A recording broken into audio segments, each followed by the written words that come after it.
السلام علیکم ورحمۃ اللہ وبرکاتہ۔ کیا حال ہے سب کا؟ الحمدللہ، نحمدہ ونصلی علی رسولہ الکریم، اما بعد فاعوذ باللہ من الشیطان الرجیم، بسم اللہ الرحمن الرحیم، رب اشرح لی صدری ویسر لی امری واحلل عقدۃ من لسانی یفقہوا قولی۔ الحمد للہ الذی عرفنا بنفسہ واسمائہ وصفاتہ وآلائہ وفتح لنا ابواب العلم بربوبیتہ وألوہیتہ وأعاننا علی ذکرہ وشکرہ وحسن عبادتہ وہدانا الی الاخلاص لہ فی توحیدہ وعصمنا من الالحاد والشک فی امرہ۔ ہر قسم کی حمد اللہ کے لیے ہے جس نے ہمیں اپنی ذات، اپنے اسماء، اپنی صفات اور اپنی نعمتوں کا تعارف کرایا ہے، اور ہمارے لیے اپنی ربوبیت یعنی رب ہونے اور الوہیت یعنی الہ ہونے، معبود ہونے کے علم کے دروازے کھول دیے کہ واقعی وہی ہمارا رب ہے، وہی ہمارا الہ ہے، اور اپنا ذکر، اپنا شکر اور اچھی عبادت کے ادا کرنے پر ہماری مدد فرمائی ہے، اور اپنی توحید میں اللہ کے لیے اخلاص کو اپنانے کی ہدایت فرمائی، اور اپنے معاملے میں شک اور الحاد اور کجی سے ہماری حفاظت فرمائی۔ ان تمام باتوں پر ہم اللہ سبحانہ تعالیٰ کا شکر ادا کرتے ہیں۔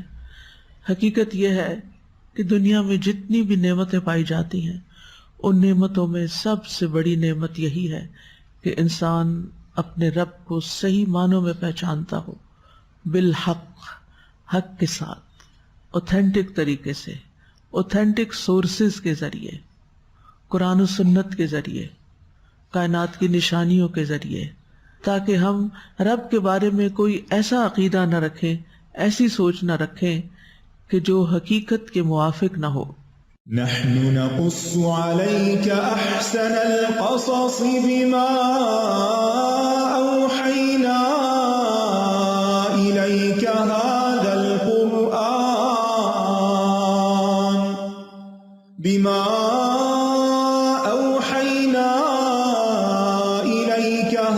القرآن وإن كنت من قبله لمن الغافلين۔ حابیل اور قابیل کے قصے میں ہم حسد کے بارے میں پڑھ رہے تھے کہ قابیل نے حابیل کو حسد کی بنا پر قتل کیا تھا۔ حسد کیا ہے؟ حسد کا مطلب ہے کہ جس پر اللہ نے کوئی انعام کیا ہو، اس کو کوئی نعمت دی ہو، تو حسد کرنے والا اس نعمت کو ناپسند کرے اور اس بات کی خواہش کرے کہ اس سے یہ نعمت لے لی جائے، خواہ یہ نعمت مال کی صورت میں ہو، مرتبے کی صورت میں، کسی مقام کی صورت میں، علم یا کسی اور چیز کی صورت میں ہو۔ یعنی دنیا کی نعمتوں میں سے کوئی بھی نعمت جو کسی کو ملے تو انسان جو حسد کر رہا ہے وہ یہ چاہے کہ اس سے لے لی جائے، بس اسے کیوں مل گئی، وہ اس پر تکلیف محسوس کرے، اس پر خوش نہ ہو۔ ایک قول یہ ہے کہ حسد یہ ہے کہ دوسرے شخص سے نعمت کے ختم ہونے کی آرزو کرنا، اگرچہ حاسد کو ویسی نعمت نہ بھی ملے۔ یعنی ضروری نہیں کہ اس میں انسان کی خواہش یہ ہو کہ اس کو نہ ملے اور مجھے ملے۔ اگر اس کی یہ خواہش اتنی بھی ہے نا کہ اس کو نہ ملے، مجھے ملے کہ نہ ملے، اس کو نہ ملے، تو یہ کیا ہے؟ یہ حسد ہے۔ حسد کا ایک درجہ یہ بھی ہے کہ انسان دوسرے سے نعمت کے چھن جانے کی خواہش کرے اور خود اس نعمت میں رغبت کرے۔ مثلاً اگر کسی لڑکے کی شادی کسی لڑکی سے ہوئی ہے تو وہ کیا چاہے کہ یہ لڑکی اس کو نہ ملے بلکہ مجھے ملے، اور اس بنا پر وہ اس کے شوہر کو قتل کر کے اس لڑکی کو حاصل کرنے کی کوشش کرے۔ مثلاً اس طرح کے واقعات ہوتے رہتے ہیں نا۔ یعنی دوسرے سے نعمت چھن جانے کی خواہش اور خود اسی نعمت میں رغبت ہو، یعنی انسان یہ چاہے کہ وہ نعمت دوسرے سے زائل ہو جائے اور اسے مل جائے۔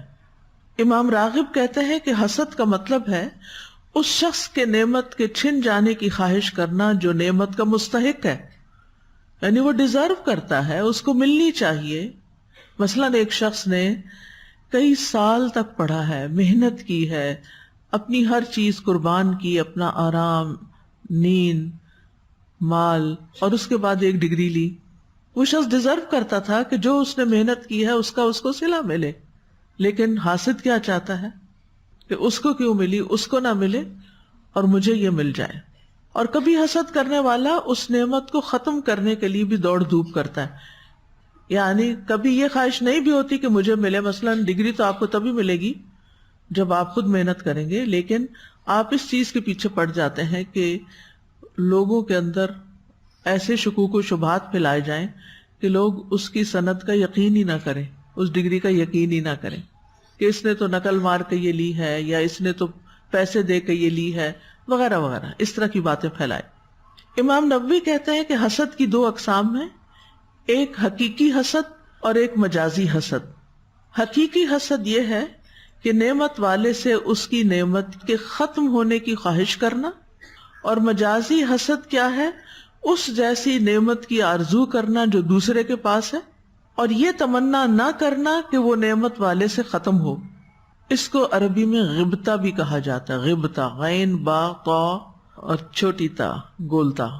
غبطہ کا معنی اردو میں رشک کیا جاتا ہے. رشک تو رشک کیا ہے کہ آپ یہ نہ چاہیں کہ دوسرے کی نعمت چھن جائے، اور نہ ہی آپ اس کے پاس اس نعمت کو ناپسند کریں، بلکہ آپ خوش ہوں، ٹھیک ہے اس کے پاس ہے تو ہے، لیکن آپ یہ چاہیں کہ آپ کو بھی یہ نعمت مل جائے. تین صورتیں بن جاتی ہیں نا. ایک کیا کہ آپ کو کسی کی نعمت پسند نہیں اور آپ چاہتے ہیں اس سے چلی جائے. دوسری یہ کہ اس کی نعمت چلی جائے اور آپ کو مل جائے. اور تیسری یہ کہ اس کے پاس ہی رہے اور مجھے بھی مل جائے. اب یہ جو تین قسمیں ہیں، اس میں سے کسی نہ کسی درجے میں کوئی نہ کوئی قسم ہمارے اندر پائی جاتی. ہم انسان ہیں، یعنی ہر انسان میں حسد کا یا رشک کا یہ جذبہ موجود ہے. اور مذموم حسد جو ہے، بہت سے لوگ اس میں بھی مبتلا ہیں، جو پہلی قسم کا ہے. بہت کم انسان اس سے بچے ہوئے ہیں. لیکن دوسری قسم کا رشک جو ہے، غبطہ جو ہے، مجازی حسد جو ہے کہ کسی کے پاس ہے تو مجھے بھی مل جائے، تو اس میں آپ دیکھیے کہ اس میں ایسا رشک کرنا یا ایسی غبطہ رکھنا کوئی مذموم چیز نہیں ہے، کوئی بری چیز نہیں ہے. آپ کسی کو کسی اعلیٰ مقام پہ دیکھتے ہیں، نیکی کے، مثلاً تقوی کے، مثلاً کوئی حج پہ جا رہا ہے، تو جب بھی آپ سنتے ہیں کوئی حج پہ جا رہا ہے یا عمرے پہ جا رہا ہے، تو آپ کے دل میں ایک دفعہ کیا خیال آتا ہے؟ کاش میں بھی جا سکتی. ہوتا ہے نا نیچرل. کیا یہ بری بات ہے؟ نہیں، بری بات نہیں ہے. آپ نے کسی کو ایک اچھا کام کرتے ہوئے دیکھا، آپ کو خیال آیا کہ کاش میں بھی کر لوں، اللہ مجھے بھی نصیب کرے. آپ کو یہ دل میں نہیں آ رہا کہ وہ نہ جا سکے، تو اس میں کوئی حرج نہیں ہے. یہ انسان کی فطرت میں، اور یہ ہونا چاہیے. اس سے انسان کے اندر اچھی عادات پنپتی ہیں کہ جب وہ دوسرے کو کسی محنت کے بعد کامیابی حاصل کرتے دیکھتا ہے اور خود بھی اس چیز کو آئیڈیالائز کرتا ہے. مثلاً مجھے پی ایچ ڈی کا خیال کیسے آیا، مجھے کیسے شوق پڑا. میرے ایک کزن تھے مجھ سے بڑے، تو وہ پی ایچ ڈی کر رہے تھے، تو گھر میں کچھ نہ کچھ باتیں ہوتی رہتی تھی، تو مجھے ان کو دیکھ کے رشک آیا. تو میں نے سوچا کہ مجھے بھی کرنی چاہیے، اور پھر اس نہج پہ میں نے سوچنا شروع کیا. اور جب میں ماسٹرز کر رہی تھی تو ساتھ ساتھ مسلسل ذہن میں یہ رہتا تھا کہ یہ میں نے کرنا ہے، یہیں پر نہیں رک جانا، اس سے آگے بھی جانا ہے. تو اس طرح کا جو رشک ہوتا ہے، کسی کو کوئی اچھا کام کرتے ہوئے دیکھ کر انسان اپنی زندگی کی پلاننگ اکارڈنگلی کرنا شروع کر دے، اس سے کوئی برائی نہیں. حضرت عائشہ کے بارے میں آتا ہے، وہ کہتی ہیں میں نے کسی پہ اتنا رشک نہیں کیا جتنا خدیجہ رضی اللہ عنہا پہ کیا. حالانکہ مجھ سے تو آپ نے نکاح اس وقت کیا جب وہ انتقال کر چکی تھی، وہ تو آلریڈی دنیا سے جا چکی تھی، لیکن وہ کس بات پہ رشک کرتی تھی؟ اس رشک کی وجہ یہ تھی کہ رسول اللہ صلی اللہ علیہ وسلم نے حضرت خدیجہ کو جنت میں موتی کے ایک ایسے گھر کی بشارت دی تھی جس میں نہ شور و شغف ہو اور نہ تکلیف اور ایذا کی کوئی بات ہو. یعنی وہ اتنی نیکیاں کر گئیں کہ اللہ تعالیٰ نے دنیا میں ان کو اتنی اسپیسیفک خوشخبری دی. آپ دیکھیں کہ بہت سے لوگوں کے بارے میں آتا ہے کہ ان کو جنت کی خوشخبری دی گئی دنیا میں، لیکن کس طرح کی جنت یہ نہیں پتا چلتا. تو حضرت خدیجہ کی جو جنت ہے وہ تو باقاعدہ ڈسکرائب کی گئی ہے کہ کیسی جنت ہے. تو اس بنا پر حضرت عائشہ کو ان پہ رشک آتا. ہم بھی یہ حدیث کئی دفعہ پڑھتے ہیں کہ ہمیں بھی کبھی رشک آیا کہ ہم بھی کچھ کریں اور ہمارا بھی کوئی ایسا محل ہو. ہم تو ساری توجہ دنیا کے محلات پہ دیے ہوئے ہیں. کسی سڑک سے گزر رہے ہوتے ہیں, کوئی خوبصورت سا گھر نظر آتا ہے تو ہم آئیڈیلائز کر لیتے ہیں, میں نے بھی جب گھر بنوایا نا یہ والا ڈیزائن بنواؤں گی. ایسا ہی ہے نا, ہم وہ سب سے چھوٹے والے جو 2 کٹھے ڈاٹس ہیں نا ان کے بیچ میں جو رہ رہے ہیں نا, بس ہم صرف اس کے بارے میں سوچتے ہیں, اس سے آگے نہیں سوچتے کہ وہ جو ہمیشہ کی زندگی ہے اس میں ایسا گھر مل جائے. تو بہرحال حسد کا جذبہ انسانی فطرت میں ہے. انسان چاہے تو اسے مذموم حسد کی طرف لے جائے اور چاہے تو اس کو محمود حسد کی طرف لے جائے. چیز انسان کے اندر موجود ہے اور کسی وجہ سے رکھی گئی. آپ دیکھیں جتنے بھی ہمارے نیگیٹو ایموشنز ہیں نا, یہ سارے کسی وجہ سے ہمارے اندر رکھے گئے ہیں. مثلا غصہ ہونے کی بھی ایک وجہ ہے. ہمارا کام کیا ہے, ان ایموشنز کو چینلائز کرنا, ان کو صحیح رخ پہ رکھنا, ان سے پازیٹو کام لینا, اس سے مذموم نہیں محمود کام لینا کہ جو قابل تعریف ہو. اسی طرح ایک اور حدیث بھی ہے کہ صاحب علم اور صاحب قرآن پہ رشک کیا جانا چاہیے. عبداللہ بن عمر رضی اللہ عنہ کہتے ہیں, میں نے رسول اللہ صلی اللہ علیہ وسلم کو یہ فرماتے ہوئے سنا, حسد یعنی رشک تو صرف 2 آدمیوں پہ کیا جا سکتا ہے. ایک وہ جسے اللہ نے قرآن کا علم دیا اور وہ دن رات کی گھڑیوں میں اس کے ذریعے سے قیام کرتا ہے, یعنی نماز میں بھی قیام ہوتا ہے, اور دوسرا لوگوں کو سکھانے کے لیے بھی قیام ہوتا ہے. قیام کا مطلب ہے تو اس کام پہ قائم ہے. اور دوسرا وہ جسے اللہ نے مال دیا اور وہ دن رات اس سے صدقہ کرتا رہتا ہے, کچھ نہ کچھ نکالتا رہتا ہے, کچھ رات کو نکالتا ہے, کچھ دن کو نکالتا ہے, یعنی ہمیشہ وہ صدقہ کرتا ہی رہتا ہے. ایسا شخص بھی قابل رشک ہے. وہ جب کرتا ہے تو اس کو دیکھ کر اگر دل میں خیال آتا ہے کاش ہم بھی کر سکتے, تو یہ جو آپ کی نیت ہے نا, اور سچی نیت کہ واقعی اگر آپ کے پاس آئے اور آپ بھی کر دیں تو پھر اس سے کیا ہوگا, آپ کو نیت کا بھی اجر مل جائے. یہ اتنا محمود رشک ہے کہ یہ ایک اچھی پازیٹو نیت بن جاتی ہے جو انسان کے لیے باعث اجر ہے. کیونکہ وہ حدیث میں آتا ہے نا کہ جب ایک انسان اچھی نیت کرتا ہے اور وہ کام کر نہیں پاتا تو بھی اس کو اس کا اجر مل جاتا ہے. لیکن جس حسد کی مذمت کی جاتی ہے وہ کون سا حسد ہے؟ وہ حسد ہے جس میں انسان کسی کی نعمت پر غصہ کرتا ہے, جلتا ہے, کڑتا ہے. یہ وہ حسد ہے جو ابلیس نے کیا, جس نے اس حسد کی بنا پر اللہ کی آسمانوں میں سب سے پہلے نافرمانی کی. یہی وہ حسد ہے جس کے ساتھ زمین پر اللہ کی نافرمانی کی گئی. کس نے کی؟ قابیل نے کی. ابلیس نے آدم علیہ السلام سے حسد کرتے ہوئے ان کو سجدہ نہ کیا جبکہ اللہ نے سجدے کا حکم دیا تھا, اور قابیل نے اپنے بھائی قابیل سے حسد کیا کہ اللہ نے اس کی قربانی قبول کر لی, چنانچہ اس نے اس کو قتل کر دیا. تو دونوں میں آپ دیکھیے کہ پیچھے کیا ہے, اللہ کا فیصلہ, اللہ کا حکم. ابلیس کو اللہ نے حکم دیا تھا کہ سجدہ کرے, اس نے اللہ کے حکم کا انکار کیا. قابیل کو یہ سمجھ نہیں آئی کہ یہ تقسیم اللہ کی ہے, یہ قبولیت اللہ کی طرف سے ہوئی ہے, میرے بھائی کا اس میں کوئی ہاتھ نہیں ہے, وہ نہیں کچھ کر رہا. لیکن اس کو بات سمجھ نہیں آئی. پھر یہ کہ قریبی رشتوں میں بھی حسد ممکن ہوتا ہے. حضرت یوسف علیہ السلام کی مثال ہمارے سامنے ہے, حابیل اور قابیل کی مثال ہمارے سامنے ہے کہ بھائیوں میں حسد ہے. پھر یہ کہ نبی صلی اللہ علیہ وسلم سے حسد کیا گیا جو کہ اہل کتاب نے کیا. قرآن مجید میں آتا سورۃ النساء میں, ام یحسدون الناس علی ما آتاہم اللہ من فضلہ فقد آتینا آل ابراہیم الکتاب والحکمۃ وآتیناہم ملکا عظیما. یا وہ لوگوں سے اس بنا پہ حسد کرتے ہیں جو اللہ نے انہیں اپنے فضل سے دیا ہے. لوگوں سے مراد یہاں کون ہے؟ رسول اللہ صلی اللہ علیہ وسلم کہ اللہ نے ان کو نبوت دی ہے, اور بنی اسرائیل حسد کی بنا پر آپ کو نبی نہیں مان رہے تھے جبکہ وہ آپ کو پہچانتے تھے. کتنا؟ جتنا اپنے بیٹوں کو پہچانتے ہیں. یعرفونہ کما یعرفون ابناءہم. تو اللہ تعالیٰ ان کو یاد دلاتے ہیں کہ دیکھو ہم نے تو آل ابراہیم کو کتاب اور حکمت عطا فرمائی اور ہم نے انہیں بہت بڑی سلطنت عطا فرمائی, یعنی تم کیوں حسد کرتے ہو؟ اس سے پہلے تو تمہیں جہان والوں پر فضیلت تھی, تمہیں یہ سب کچھ مل چکا ہے. اب اس بنا پہ کہ یہ نعمت کسی اور کی طرف منتقل ہو گئی ہے اور تم حسد کی بنا پر ایمان نہیں لا رہے. تو ایسا حسد جو کسی کے زوال نعمت کا متمنی ہو، یہ حرام حسد ہے، اس کی حرمت ہے. یہ حق پر اعتراض کرنا ہے، اس سے اناد رکھنا ہے، اللہ کے فیصلوں پر اعتراض کرنا ہے، اللہ کے فضل پر اعتراض کرنا ہے کہ کسی پر اللہ تعالیٰ نے فضل کیوں فرما دیا، اللہ کی تقسیم پر اعتراض کرنا ہے. اور یہ دین کو مونڈ دینے والی صفت ہے. زبیر بن عوام سے روایت ہے کہ نبی صلی اللہ علیہ وسلم نے فرمایا، تم سے پہلے کی امتوں کی بیماری تمہارے اندر سرایت کر گئی ہے، اور وہ بیماری حسد اور بغض ہے جو مونڈنے والی ہے. اس سے میری مراد بالوں کو مونڈنا نہیں ہے بلکہ دین کو مونڈنا ہے. تو حسد ایسی بیماری ہے جس سے انسان کے دین کی صفائی ہو جاتی، اس کے دین کو نقصان دیتی ہے. نبی صلی اللہ علیہ وسلم نے ہمیں حکم دیا ہے کہ ہم آپس میں ایک دوسرے سے ایسا حسد نہ کریں. آپ نے فرمایا، لا تحاسدوا ولا تباغضوا ولا تقاطعوا وکونوا عباد اللہ اخوانا. آپس میں حسد مت کرو، آپس میں بغض نہ رکھو، نہ قطع رحمی کرو، اور اللہ کے بندو بھائی بھائی بن جاؤ.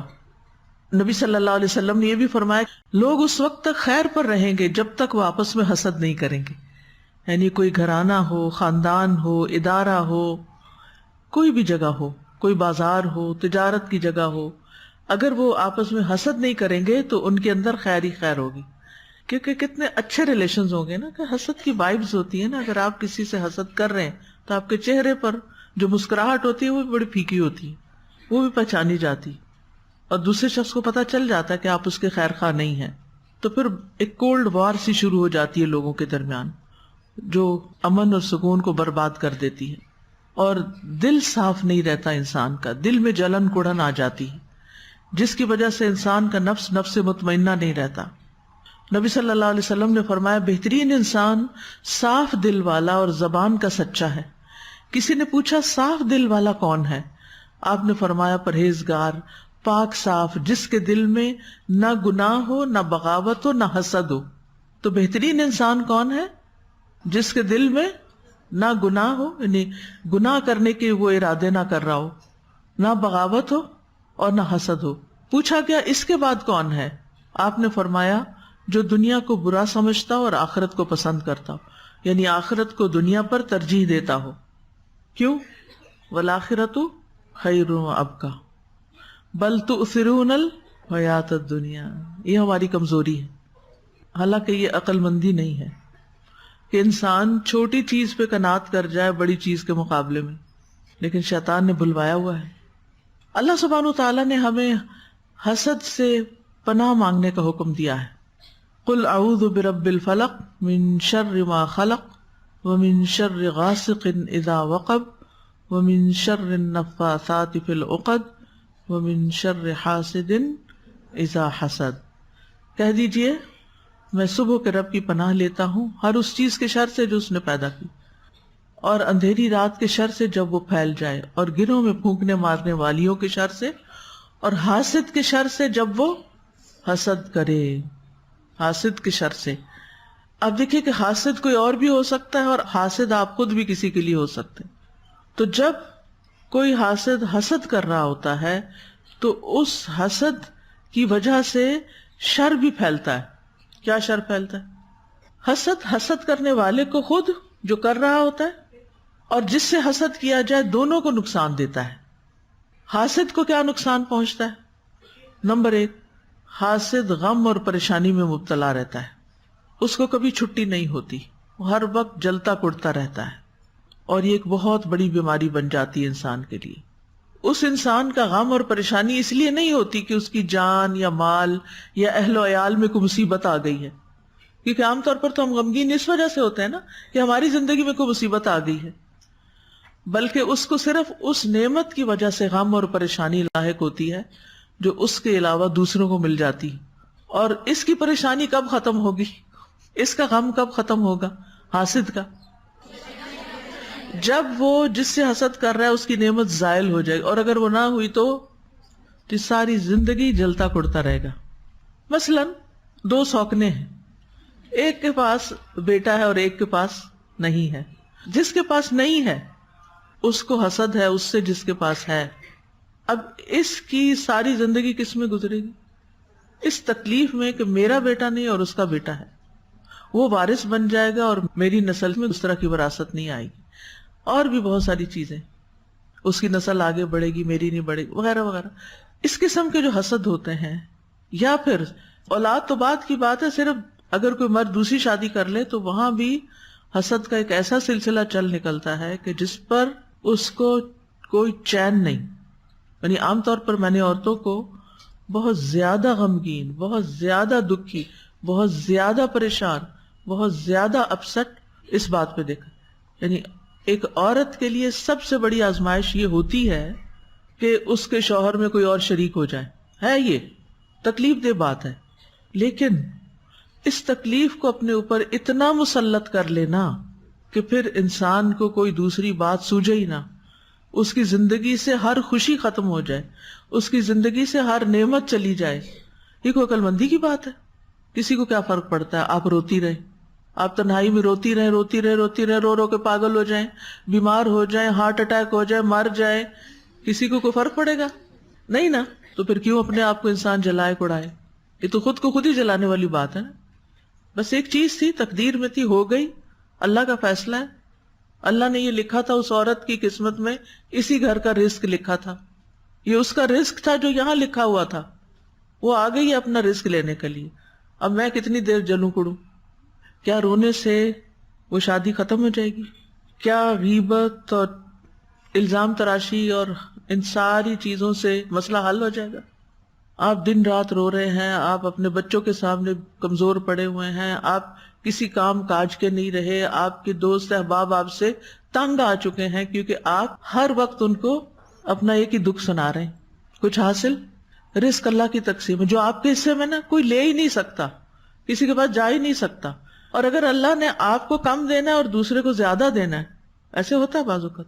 ہم نے شادی ہوئی، پھر بچے ہو گئے، پھر بیٹا ہو گیا، بیٹا بڑا کام کا نکلا، اس نے بہت بزنس کیا، اب ظاہر ہے اس گھر میں زیادہ خوشحالی ہوگی. یہ کس نے دیا؟ یہ سارا کچھ اللہ نے تقسیم کیا نا، اللہ نے زیادہ دے دیا. اب چین کیسے آئے کہ جس کے پاس زیادہ ہے نا اس کا حساب بھی زیادہ ہے، اور جس کے پاس کم ہے اس کا حساب کم ہے. اور جس کے پاس کم ہے، جو غریب ہے، بعض اوقات شوہر یہ بھی کرتے ہیں، نئی شادی کی، پچھلی بیوی کو چھوڑ دیا، طلاق کبھی دی کبھی نہیں بھی دی، یا اس کا خرچہ کم کر دیا، یا اس کے پاس وزٹ کم کر دیا. کئی طرح کے ظلم اور زیادتیاں ہوتی ہیں، اور وہ بیوی صبر کر رہی ہے، کرتی چلی جا رہی. کتنا اجر ہے اس کے لیے؟ انما یوفی الصابرون اجرہم بغیر حساب. اگر اس نے نان نفقہ بند کر دیا ہے، خرچ دینا کم کر دیا ہے، اور اس کی زندگی تکلیف میں آ گئی. غریب لوگ جنت میں کتنا پہلے جائیں گے؟ 500 سال. دنیا کی زندگی میں وہ جو نیا کپل انجوائے کر رہا ہے وہ 500 سال انجوائے کر سکتا ہے؟ وہ زیادہ سے زیادہ جوانی کا عرصہ کتنا ہوتا ہے کہ کوئی ایک دوسرے کے ساتھ بہت عشق و عاشقی کرے یا بہت رومانس ہو. اول تو شادی کے بعد رومانس ویسے ہی ختم ہو جاتا ہے. جنہوں نے لو میرجز بھی کی ہوتی ہیں اکثر آ کے روتے ہیں کہ شادی سے پہلے تو اتنے وعدے تھے اور اتنی باتیں تھی، اور شادی ہوتی گئی اور منہ موڑ لیا گیا، ساری کشش ختم ہو گئی. کیونکہ ایک مسئلہ یہ بھی تھا نا کہ ساری باتیں شادی سے پہلے ہی کر لی تھی، اور بعد میں کرنے کا تو کچھ رہا ہی نہیں تھا. جو لوگ شادی سے پہلے ایسی دوستیاں نہیں کرتے اور ایسے حرکتیں نہیں کرتے تو ان کے پاس ایک دوسرے کو سنانے کے لیے بہت کچھ ہوتا ہے، اور جب وہ شادی کرتے ہیں تو کافی عرصہ وہ ایک دوسرے کو سناتے سناتے ایک بانڈنگ رہتی ہے. لیکن جنہوں نے سب کچھ یہ پہلے ہی کر لیا ہو ان کے پاس کیا ہے؟ پھر تو بوریت ہے نا. تو بہرحال دنیا کی زندگی میں کوئی چیز ایسی نہیں ہے، اس دنیا میں کوئی چیز ایسی نہیں ہے جس کے پیچھے آپ اتنا روئیں، اتنا اپنے آپ کو گھلائیں. یہ سب اللہ کے فیصلے ہیں.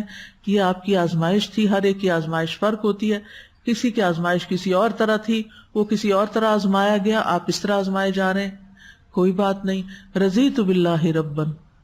رضیت باللہ ربن کا مطلب کیا ہے؟ رب اللہ ہے یا شوہر ہے؟ رازق کون ہے؟ اللہ ہے. رزق تو اللہ دیتا ہے، اور پہلے بھی وہی دے رہا تھا، اب بھی وہی دے گا. پھر آپ دیکھیں کہ جس چیز سے انسان بہت زیادہ محبت کرتا ہے نا، اللہ سبحانہ وتعالیٰ اس کو اسی سے توڑتا ہے. اسی سے ہی کچھ ایسے عمل، ایسی حرکات ہو جاتی ہیں کہ انسان ٹوٹ کے رہ جاتا ہے. کیونکہ صرف اللہ کا حق ہے کہ سب سے زیادہ محبت اس سے کی جائے. جب ہم اسے چھوڑ کر اوروں سے کرنے لگتے ہیں تو پھر وہی انسان ہمیں دکھ دیتے ہیں, وہی تکلیف دیتے ہیں. تو اس وقت بلیم دوسروں کو نہ کرے, کیونکہ ایسے موقع پر انسان سارا غصہ, سارا وبال دوسرے پہ ڈال دیتا ہے. ساری غلطی اس کی ہے کیونکہ اس نے مجھے چھوڑ کے کسی اور کو پریفرنس دی ہے, اس کی غلطی. نہیں, غلطی میری بھی ہو سکتی. اور بات یہاں غلطی کی نہیں ہے, بات یہاں تقدیر کی ہے. اصل میں بھول ہماری تھی نا, غلطی سب سے بڑی ہماری تھی کہ ہم یہ بھول گئے کہ مخلوق سے اتنا دل لگانا کہ وہ خالق سے بڑھ جائے تو پھر یہی ہوتا ہے. کہتے نہیں نہیں نہیں, ایسی بات نہیں ہے, ہم اللہ سے بڑی محبت کرتے ہیں. بھئی اللہ سے محبت کرتے ہیں پھر تو آپ کے دل میں خوشی خوشی ہونی چاہیے ہر وقت, کیونکہ آپ کے دل میں ایک ایسی محبت ہے جو ہر محبت پہ غالب ہے, جو ہر وقت آپ کو خوش رکھتی ہے. کیونکہ جس کی محبت سب سے زیادہ, اس کی یاد سب سے زیادہ ہوتی, اور جس کی یاد سب سے زیادہ ہوتی ہے پھر وہ انسان کو خوشی دیتی رہتی ہے. پھر کوئی اور یاد کرے یا نہ کرے, کوئی انسان بادر کرتا. یعنی اگر اللہ کی محبت سب سے بڑھ کر ہے تو پھر آپ کو کسی انسان نے یاد نہیں کیا, سو واٹ, کیا ہوا؟ کہتے ہم انسان ہیں نا, ہمیں محبت تو چاہیے نا انسانوں سے. بالکل چاہیے. نبی صلی اللہ علیہ وسلم نے حضرت خدیجہ کے بارے میں فرمایا تھا, قد رزقت حبها, مجھے ان کی محبت کا رزق ملا ہے. یہ رزق ہوتا ہے, جیسے کھانے پینے کا رزق ہوتا ہے نا, یہ محبت بھی رزق ہوتی ہے. کسی کو یہ رزق بہت زیادہ مل جاتا ہے اور کسی کو یہ بالکل نہیں ملتا, یہ بہت تھوڑا ہوتا ہے. بالکل تو میں نہیں کہتی, لیکن تھوڑا ہوتا ہے. تو صبر انسان کیسے کرے کہ میری قسمت میں اتنا ہی رزق ہے, جتنا مال کا رزق ہے نا میری قسمت میں, بس جو اللہ نے میرے لیے ڈیسائیڈ کیا, یہ محبت کا رزق بھی بس اتنا ہی تھا, کوئی بات نہیں. اللہ نے اور جو اتنا کچھ دیا ہوا ہے. اصل میں آپ اپنے آپ کو نہیں نا پہچانتے, اپنے ساتھ وقت نہیں گزارتے, اپنے اوپر ہونے والی نعمتوں کو بھلا دیتے ہیں. اپنا نا جرنل بنائیں, لکھا کریں چیزوں کو. مجھے اللہ نے کون کون سا رزق دیا ہے, مجھے اللہ نے دوسروں پر کس قسم کی فوقیت دی ہے, مجھے اللہ نے کس کس فضل سے نوازا ہے. اور سب سے بڑھ کر یہ کہ اگر آپ کی زندگی میں اللہ کی یاد ہے, اللہ کا ساتھ ہے, تو لا تحزن ان اللہ معنا, ان معی ربی سیہدین, میرے ساتھ میرا رب ہے, مجھے رستہ دکھا دے گا, اب مجھے آئندہ کیا کرنا ہے. تو بات یہ ہے کہ حسد اس لیے منع ہے کہ انسان اپنے آپ کو خود ہی نقصان دیتا ہے. یعنی یہ غم جو حسد کی بنا پر ہو, ایسے غموں میں سے جس کی کوئی مثال نہیں. کچھ غم ہوتے ہیں جو ناپسندیدہ چیز کے پیش آنے پہ آ جاتے ہیں, یعنی کسی عزیز کو کوئی تکلیف پہنچی, یا اپنے مال یا اہل و عیال یا رشتہ دار کو کوئی تکلیف پہنچی. لیکن یہاں پر تو ایسا غم ہے کہ جو ختم ہونے کا نام ہی نہیں لے رہا. دوسری بات یہ کہ کیوں مذموم ہے یہ حسد. یہ حسد انسان کو اللہ کی نافرمانی کی طرف کھینچتا ہے اور ایسے کام کرواتا ہے انسان سے جو نہیں کرنے چاہیے, جس کی مثال ابلیس, کہ اس نے اللہ کی نافرمانی کی. کیا کیا؟ سجدے سے انکار کر دیا. یہ کس کا حکم تھا؟ اللہ کا حکم. تو یہ حسد کی وجہ سے انکار کیا تھا اس نے. یعنی حسد سے صرف غم ہی لائق نہیں ہوتا, جلن کوڑنی نہیں ہوتی, بلکہ اللہ کی نافرمانی شروع ہو جاتی ہے. حسد کی وجہ سے ہی قتل ہوا. قتل کوئی معمولی جرم. آپ دیکھیے اللہ کے حق میں سب سے بڑی چیز کیا ہے؟ نماز, سجدہ. اور بندوں کے حق میں حقوق العباد میں سب سے پہلے کس چیز کا فیصلہ ہوگا قیامت کے دن؟ خون کا. نہیں, جان والے خون کا بدلہ. سب سے پہلے خون کے بدلے چکائے جائیں گے. تو آپ دیکھیے کہ اکبر الکبائر کا ارتکاب کروا دیتا ہے, پھر انسان کو اس حد تک لے جاتا ہے کہ انسان ہمیشہ کے لیے ذلیل و رسوا ہو جاتا ہے. نبی صلی اللہ علیہ وسلم نے فرمایا, جب تم فارس اور روم کی سلطنتوں کے خزانے فتح کر لو گے تو تمہاری کیا حالت ہوگی. عبد الرحمن بن عوف نے فرمایا, ہم وہی کچھ کہیں گے, یعنی شکر کے کلمات جن کا اللہ نے ہمیں حکم دیا. آپ نے فرمایا, اس کے علاوہ دوسری بات ہوگی, تم دنیا حاصل کرنے میں ایک دوسرے کا مقابلہ کرو گے, پھر ایک دوسرے سے حسد کرو گے, پھر ایک دوسرے سے منہ پھیرو گے, پھر ایک دوسرے سے بغض رکھنے لگو گے. تو حسد کی وجہ سے کیا ہوتا ہے؟ ایک دوسرے سے منہ پھیر لیتا ہے انسان, کیونکہ اس کو دیکھ نہیں سکتا کہ بس یہ مجھے نظر نہ آئے کہیں. اور پھر بغض. پھر اسی طرح آپ دیکھیے کہ نبی صلی اللہ علیہ وسلم یہ کس کو فرما رہے ہیں؟ صحابہ کو، کہ جب مال بہت آ جائے گا نا تو پھر تمہارے اندر یہ بیماریاں آ جائیں گی. یہ نہیں کہ آ گئی تھی یا ایسا ہوا، یہ متنبع کیا جا رہا ہے کہ ایسا ہوگا. جب یہ سب کچھ ہوا تو ظاہر ہے سب لوگ کوئی صحابہ تو نہیں تھے اور سب اعلیٰ درجے کے ایمان والے تو نہیں تھے، لوگوں کے اندر یہ چیزیں آئیں. اچھا آج بھی آپ دیکھیں کہ ہمارے ہاں کیا ہوتا ہے، مال کی وجہ سے بھی اور اس کے علاوہ بھی جب ہمیں کسی کے ساتھ حسد ہوتا ہے تو پھر ہمیں اس کی ہر بات بری لگنے لگتی ہے. ہر بات، مثلا آپ آفس کے اندر ہیں، مثلا آپ 2 لوگ اکٹھے کام کر رہے تھے، ایک کی پروموشن ہو گئی نا، ہوتا ہے ایسے، ہوتا نا، ایک ہی جگہ ایک ہی کمپنی ایک ہی آفس میں کام کرنے والے بعض اوقات ان میں سے کسی ایک کی پروموشن ہو جاتی ہے. اب وہ پہلے آپ کا کولیگ تھا، اب وہ آپ کا کیا بن گیا؟ باس بن گیا، ہیڈ بن گیا. اب آپ دیکھیں، اب اس کی طرف سے کوئی انسٹرکشن آتی ہے تو یہ شخص کیسے لے گا؟ دل سے. آپ دیکھیں صحابہ کرام کے اندر لیڈرشپ کے رولز کتنے مختلف رہے ہیں. ایک موقع پر حضرت اسامہ کو لیڈر بنا دیا گیا ایک غزوے کا، جو بعد میں پھر حضرت ابوبکر کے دور میں گیا. کبھی خالد بن ولید لیڈ کر رہے ہیں، یعنی مختلف لوگ لیڈر بنتے ہیں اور باقی لوگ ان کی سرکردگی میں کام کرتے رہے. کیسے دل تھے ان لوگوں کے اور کیسی ایکسپٹنس. لیکن آج ہم بھی بعضوں کا دینی اداروں میں کام کر رہے ہوتے ہیں اور اپنے سے اوپر والے کی بات ایک نظر نہیں پاتی.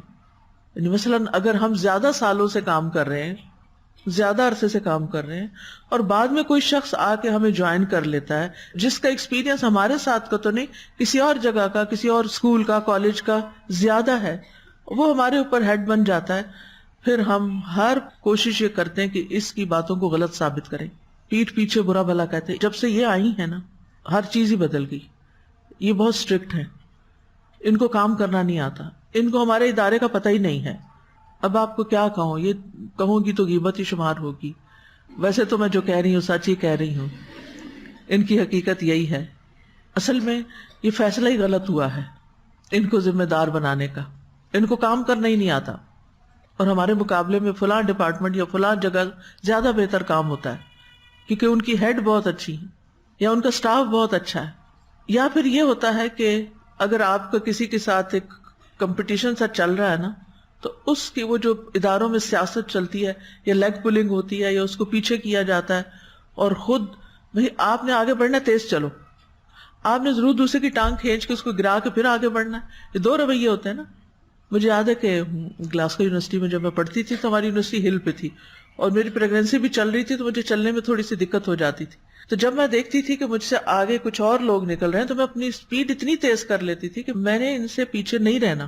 ہوتے وہ پتہ نہیں کون تھے، اسٹوڈنٹ ہی تھے، وہ بھی یونیورسٹی جا رہے ہوتے تھے، نہ مجھے ان کا نام پتا، نہ ان کا کام پتا، نہ ان کا کچھ، بس صرف یہ کہ وہ چل رہے ہیں بھلے میرے سے آگے کیوں جائیں. تو میں یہ نہیں کرتی تھی کہ ان کے آگے کچھ چیزیں پھینک کے ان کے رکاوٹ ڈالوں.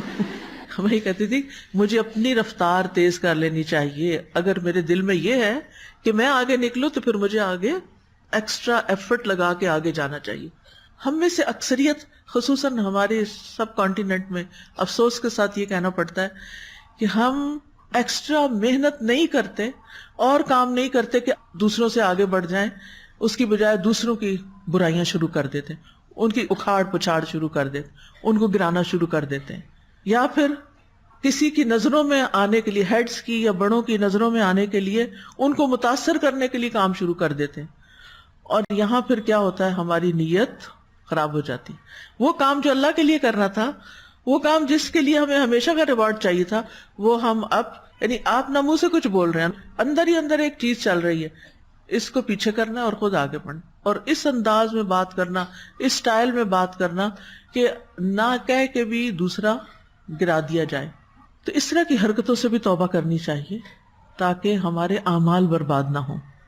پھر تیسری چیز یہ ہے کہ حاسد جو ہے وہ شریعت کی مخالفت کرتا ہے، ایسے کاموں کا ارتکاب کرنے لگتا ہے جو شریعت میں منع کیے گئے. پھر چوتھی بات یہ کہ اللہ کے فیصلوں پہ ناراض ہوتا ہے کہ اللہ نے کسی کو نعمت کیوں دی. اللہ کی تقسیم پر اللہ تعالیٰ کی مخالفت. امام راضی کہتے ہیں کہ تم دراصل حسد کرتے ہوئے اللہ کے فیصلے سے نفرت کرتے ہو. تم دراصل حسد کرتے ہوئے اللہ کے فیصلے سے نفرت کرتے ہو. اور تم اللہ کی اس تقسیم میں مخالفت کرتے ہو جو اللہ نے اپنے بندوں کے لیے تقسیم کی ہے، اور تم اللہ کے انصاف کی مخالفت کرتے ہو جو اللہ اپنی پوشیدہ اور بلیغ حکمت کے ساتھ عدل و انصاف اپنی مخلوق میں قائم کرتا ہے۔ کتنی گہری بات ہے یہ، اللہ کی تقسیم کی مخالفت کرتے ہو جو اللہ نے اپنے بندوں کے لیے تقسیم کی ہے۔ اچھا بعض اوقات ایسا ہوتا ہے نا، ہمارے حصے میں ایک کام آتا ہے، ہم محنت بہت کر رہے ہوتے ہیں مگر اس کا کوئی آؤٹ پٹ نظر نہیں آتا، ٹھیک ہے، ویسے دو لوگ کٹھے گریجویٹ ہوئے، دونوں نے کلاسز بنائی باہر جا کے، ٹھیک ہے، ایک ہی کلاس میں بہت سارے لوگ آ گئے اور دوسرے کی کلاس میں چند لوگ آئے۔ اب اس بات کی تکلیف شروع ہو گئی کہ دوسرے کی کلاس میں زیادہ لوگ کیوں آ گئے، حالانکہ یہ کس کی تقسیم تھی؟ اللہ کی تقسیم تھی۔ کیا اللہ تعالیٰ کسی پہ ظلم کرتا ہے کہ آپ کی طرف کم لوگ آ رہے ہیں تو ظلم ہو گیا؟ نہیں، یہ اللہ کا انصاف ہے، اور اللہ کی پوشیدہ حکمتیں ہیں کہ اس کی مخلوق میں سے کس کو کتنا کہاں کیا دینا ہے۔ بعض اوقات حسد ارتداد تک لے جاتا ہے، مرتد ہو جاتے ہیں لوگ۔ امام قرطبی کہتے ہیں کہ حسد اس لیے قابل مذمت ہے کیونکہ اس میں نعوذ باللہ اللہ سبحانہ تعالیٰ کو بصیرت سے خالی قرار دینا ہے، اور یہ سمجھنا کہ اللہ نے ایسے شخص پہ نعمت کی ہے جو اس کا مستحق نہیں۔ ابن قیم کہتے ہیں کفر کے 4 ارکان ہیں، تکبر، حسد، غضب اور شہوت۔ پھر اسی طرح یہ نفاق کی علامت بھی ہوتی ہے، یعنی اس طرح انسان کے اندر ایک منافقت کی صفت بھی آ جاتی۔ بعض اوقات جب آپ کو اپنی ہی دوست کے ساتھ حسد ہوتا ہے تو آپ اوپر سے اس کے ساتھ بہت اچھے ہوتے ہیں، جبکہ دل میں آپ اس کے ساتھ خوش نہیں ہوتے۔ وہ ایک دعا بھی ہے نا، اللہ تعالیٰ ایسے دوست سے پناہ چاہتا ہوں کہ من خلیل ماکر عینہ ترانی وقلبہ یرانی ان رآ حسنۃ دفنہا وان رآ سیئۃ اذاعہا، کہ ایسے دوست بھی ہوتے ہیں، انہی سے پناہ مانگی گئی کہ اس میں ایک طرح کی منافقت آ جاتی ہے نا، منافقت کی ٹریٹ آ جاتی ہے کہ دل میں کچھ رکھا ہوا ہے اور اوپر سے کچھ اور ہے۔ ان تمسسکم حسنۃ تسؤہم وان تصبکم سیئۃ یفرحوا بہا۔ پھر حسد کا ایک نقصان یہ ہے کہ اس سے حاسد کا دل کالا ہو جاتا ہے، حاسد اللہ کے ذکر سے پھر جاتا ہے۔ آپ یقین کریں کہ بعض ایسے لوگوں کو جو اس میں سے کسی بھی قسم کے حسد میں مبتلا ہو کے تکلیف میں آئے، جب میرے پاس آئے تو میں ان سے پوچھتی ہوں کہ آپ کون کون سا اللہ کا ذکر کرتے ہیں۔ لٹرلی دن رات قرآن پڑھنے والے بھی جب اس بیماری کا شکار ہوتے ہیں تو اللہ کا ذکر بھول جاتے ہیں۔ وہ کہتے ہیں ہم پہ اتنا غم چھا گیا ہے کہ ہمیں سمجھ نہیں آتا کہ ہم کون سا ذکر کریں، مجھے تو دعائیں پڑھنے بھی بھول گئی، مجھے تو صبح شام کے اذکار بھی بھول گئے، اور جو اس کا ساتھ دینے والے منفی لوگ ہوتے ہیں اس کا دماغ اتنا خراب کرتے ہیں کہ انسان کو نہ اپنی اولاد کی عاقبت کا کوئی فکر نہیں رہتا کہ اس کے کتنے بڑے نقصان ہوں گے۔ یعنی یہ اتنی شدید بری بیماری ہے کہ جس کی وجہ سے انسان دنیا میں بھی سخت نقصان اٹھاتا ہے اور آخرت کا نقصان تو ہے ہی ہے۔ پھر حسد نظر بد لگنے کی وجہ بھی بن جاتی ہے۔ ابن قیم کہتے ہیں حسد نظر بد کو لگانے کا اصل ہے۔ کبھی انسان اپنے آپ کو نظر لگا دیتا ہے، یعنی یہ حسد کی وجہ سے نہیں ہوتی، ویسے ہی بتا رہے ہیں، اور کبھی بغیر ارادہ یا اس کی طبعی فطرت کی وجہ سے اس کو نظر لگ جاتی۔ تاثیر اثر کے لحاظ سے حسد اور نظر بد دونوں مشترک ہیں، یعنی نظر بد سے بھی دوسرے کو تکلیف پہنچتی ہے اور آپ کے حسد کی وجہ سے بھی تکلیف پہنچتی ہے۔ یعنی نظر بد الگ چیز بھی ہے، نظر بد کی وجہ بھی ہے حسد، لیکن نظر بد الگ سے بھی ہوتی ہے، حسد کے بغیر بھی ہو سکتی ہے، کیونکہ اس میں عین معجبہ بھی ہوتی ہے نا، کہ آپ کسی چیز کو بہت واو کرتے او تو وہ نظر بھی لگتی، لیکن ساتھ جو کسی سے حسد کرتا ہے نا تو حاسد کی نگاہوں سے بھی ایسی ریز نکلتی ہیں جو دوسرے کو جا کے جسمانی تکلیف بھی دے سکتی ہیں، یا اس کے علاوہ بھی تکلیفیں یا نقصان ہو سکتے ہیں۔ تو خلاصہ یہ ہے کہ دین کے داعیوں کو تو ہر صورت حسد سے بچنا ہی چاہیے اور دوسروں کو بھی بچانا چاہیے۔ تو دین کی دعوت دینے والے، دین کے طالب علم، وہ خود بھی اس سے بچیں اور دوسروں کو بھی اس کے نقصان سے آگاہ کریں، اور اپنے دل کو مطمئن دل، قلب مطمئن بنانے کے لیے بہت ضروری ہے کہ انسان اس بیماری سے بچے۔ اب دیکھیے کہ ہمارا جسم فنا ہو جائے گا نا، لیکن ہمارے ساتھ کیا چیز رہے گی، ہماری روح کے ساتھ کیا چیز رہے گی؟ ہمارے اندر کے یہ احساسات کہ ہم کیا لے کے مرے ہیں، نفس مطمئنہ لے کے مرے ہیں یا نفس بے چین. تو حسد سے بچاؤ کا طریقے کیا ہو سکتے ہیں؟ سب سے پہلے یہ کہ حسد کا بدل رشک ہے، رشک جو جائز ہے، کہ آپ یہ دعا کریں کہ اللہ آپ کو بھی یہ نعمت عطا کر دے. یعنی کسی کی نعمت اچھی لگے تو جلنے کڑنے کی بجائے اللہ سے دعا مانگے، وَاسْأَلُ اللَّهَ مِن فَضْلِهِ، اللہ سے اس کے فضل کا سوال کریں. کیونکہ اگر کسی کی نعمت زائل ہوگی تو آپ کو کیا فائدہ ہوگا؟ ضروری تو نہیں کہ وہ آپ کو مل جائے گی، آپ کو تو تبھی ملے گی جب آپ پر اللہ کا فضل ہوگا. تو آپ اللہ کا فضل مانگیں، نہ کہ یہ مانگے کہ دوسرے کی جو نعمت ہے وہ چلی جائے. پھر اسی طرح اپنے ایمان پہ کام کریں، اپنے دل پہ کام کریں، کیونکہ حسد سے بچنے کے وسائل میں سے گہرا اور صحیح ایمان ہونا ضروری ہے. یہ حسد کو جلا دیتا ہے، ایمان کی طاقت. علماء کہتے ہیں کہ ایمان پاک پانی جیسا ہے، جب اس کو غلاظت پہ ڈالا جاتا ہے تو وہ غلاظت کو ختم کر دیتا ہے. یعنی گندی جگہ کو، گندے کپڑے کو پانی دھو کے صاف کر دیتا ہے. یہی وجہ ہے کہ ایک دل میں ایمان اور حسد اکٹھے نہیں ہوتے. اگر حسد کی بیماری میں مبتلا ہے تو یاد رکھیے کہ ایمان یا تو ناقص ہے یا بہت ہی کمزور ہے. نبی صلی اللہ علیہ وسلم نے فرمایا کسی بندے کے دل میں ایمان اور حسد دونوں چیزیں اکٹھی نہیں ہو سکتی. ایمان کس طرح حسد سے بچاتا ہے؟ ایمان میں ہم اللہ کو اپنا رب مانتے ہیں کہ وہ ساری مخلوقات کا رب ہے، وہ مجھے بھی رزق دینے والا ہے اور وہ دوسروں کو بھی دے رہا ہے. اگر اس نے دوسروں کو مجھ سے زیادہ دیا تو وہ رب ہے نا، وہ دے سکتا ہے، وہ رازق ہے، وہ خالق ہے، وہی انعام کرتا ہے، وہی مہربانیاں کرتا ہے، وہی سارے خزانوں کا مالک ہے. تو اس لیے اس کے فیصلے، اس کے عطیات اور اس کی نوازشوں کی طرف متوجہ ہونا چاہیے، اور ان پہ راضی ہونا چاہیے، اللہ کے فیصلوں پہ راضی ہونا چاہیے اور اس کی دین پہ راضی ہونا چاہیے، چاہے ہمیں ملا یا کسی اور کو کچھ ملا. کیا ہمیں حق ہے کہ ہم اللہ کے کسی فیصلے پہ اعتراض کریں؟ حق ہے نہیں ہے نا. تو پھر ایمان کا تقاضا یہ ہے کہ ہم راضی ہو جائیں، رضیت باللہ ربا، اللہ کے رب ہونے پہ راضی ہو جائیں. ایمان کے تقاضے اگر دل میں حاضر ہوں گے تو حسد ختم ہو جائے گا. کیا ایمان کا تقاضا یہ نہیں کہ مسلمان کا بھائی ہے؟ انما المؤمنون اخوہ، مومن کیا ہے؟ آپس میں بھائی بھائی ہیں.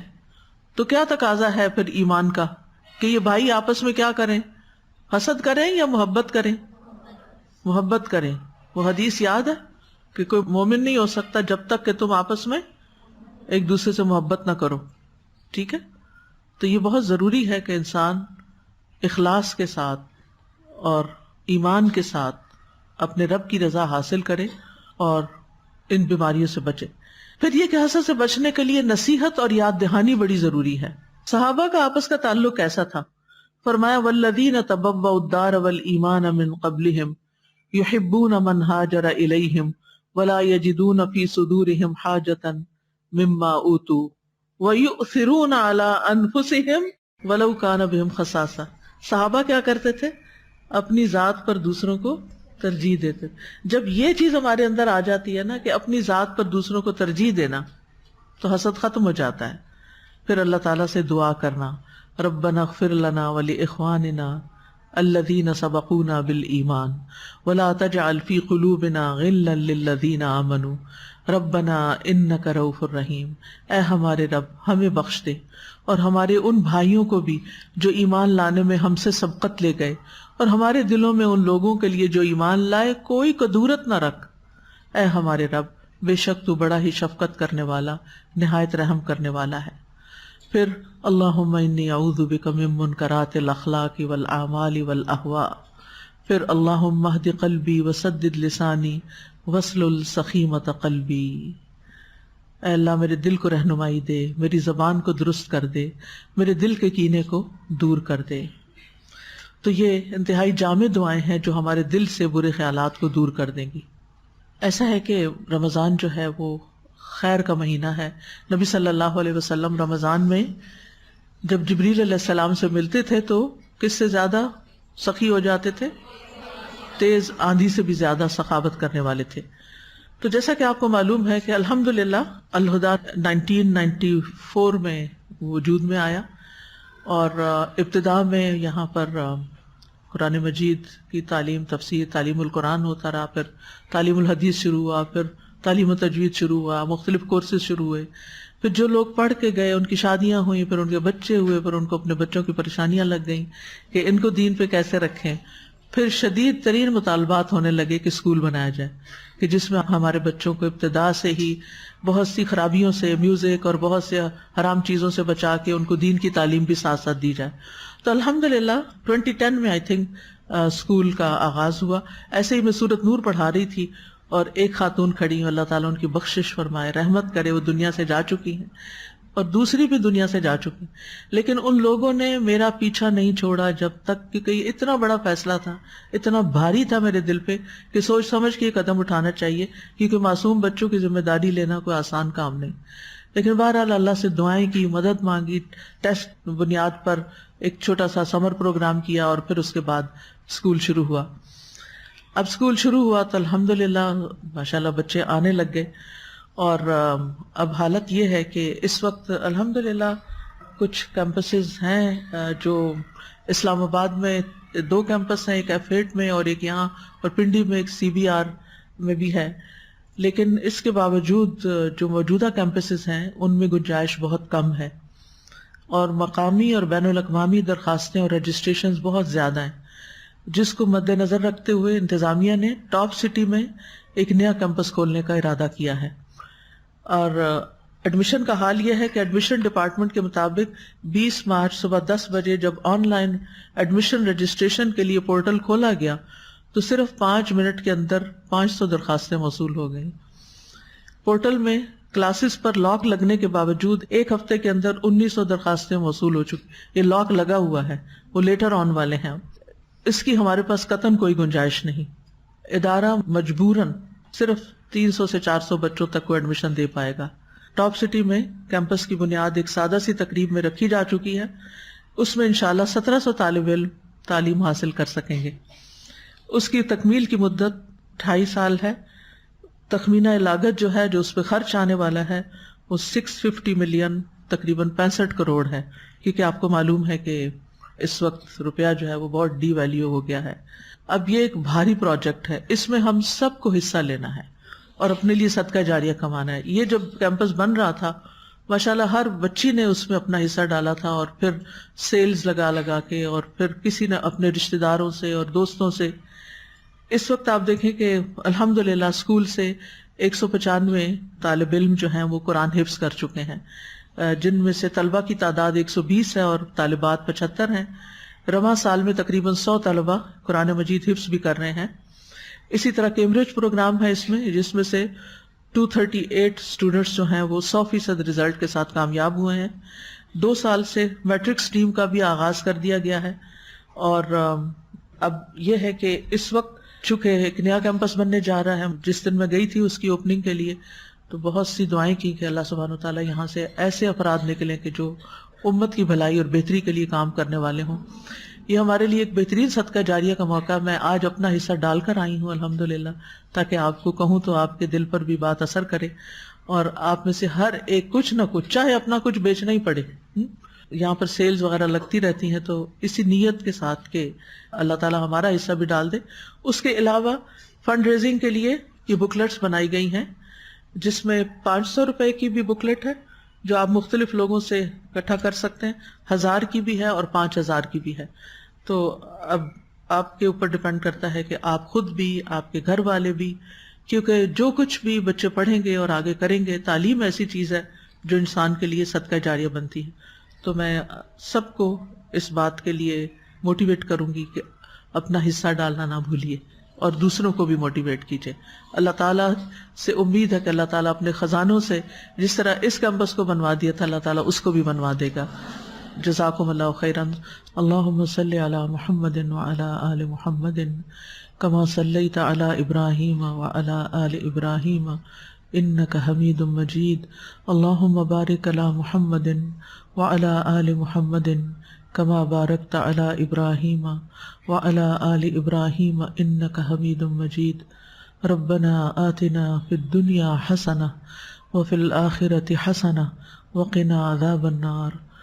یا رب العالمین، یا ارحم الراحمین، ہم سب تیری رحمت کی فریاد کرتے ہیں. یا اللہ تو ہمیں نیکی کے کاموں کو بہترین طریقے سے کرنے والا بنا. اللہ ہمارے دلوں سے حسد اور بغض کو دور فرما دے. اللہ ہمیں قلب مطمئنہ عطا فرما. اللہ ہمیں پرسکون روح عطا فرما. اللہ ہمارے دلوں سے ہر قسم کے منفی جذبات دور کر دے اور ہمارے دلوں کو اپنے لیے خالص کر لے, ہماری نیتوں کو اپنے لیے خالص کر لے. ہمیں اپنا قرب عطا فرما. یا اللہ نیکی کا جو بھی کام شروع ہو اللہ ہمیں اس میں اپنا حصہ ڈالنے والا بنا. اللہ اپنی رحمت سے اپنے خزانوں سے اسکول کے پروجیکٹ کو جلد از جلد مکمل کروا تاکہ زیادہ سے زیادہ بچے علم حاصل کر سکیں. یا اللہ ہمیں دوسروں تک خیر لے جانے کی توفیق عطا فرما. یا اللہ تو اس کام میں ہماری مدد فرما. یا اللہ تو اسکول کی تعمیر میں ہماری مدد فرما. یا اللہ ساری امیدیں تجھی سے وابستہ ہیں. اللہ ہمارے ہاتھوں میں کچھ نہیں. یا اللہ سب کچھ تیرے ہی پاس ہے. اللہ ہم تیری رحمت کی فریاد کرتے ہیں. یا حی یا قیوم برحمتک نستغیث. یا رب العالمین تو اپنی رحمت فرما دے اور اپنی رحمت کے ساتھ ہم سب کو اس کام میں بہترین حصہ ڈالنے کی, اخلاص کے ساتھ حصہ ڈالنے کی توفیق دے جو ہمارے لیے صدقہ جاریہ بنے اور ہماری وفات کے بعد بھی ہمارے لیے اجر عظیم کا باعث بنے. ربنا تقبل منا انک انت السمیع العلیم وتب علینا انک انت التواب الرحیم. وصلی اللہ تعالی علی خیر خلقہ محمد وعلی آلہ واصحابہ واہل بیتہ اجمعین برحمتک یا ارحم الراحمین. سبحانک اللہم وبحمدک اشہد ان لا الہ الا انت استغفرک واتوب الیک. السلام علیکم ورحمۃ اللہ وبرکاتہ. فاقصص القصص لعلهم يتفكرون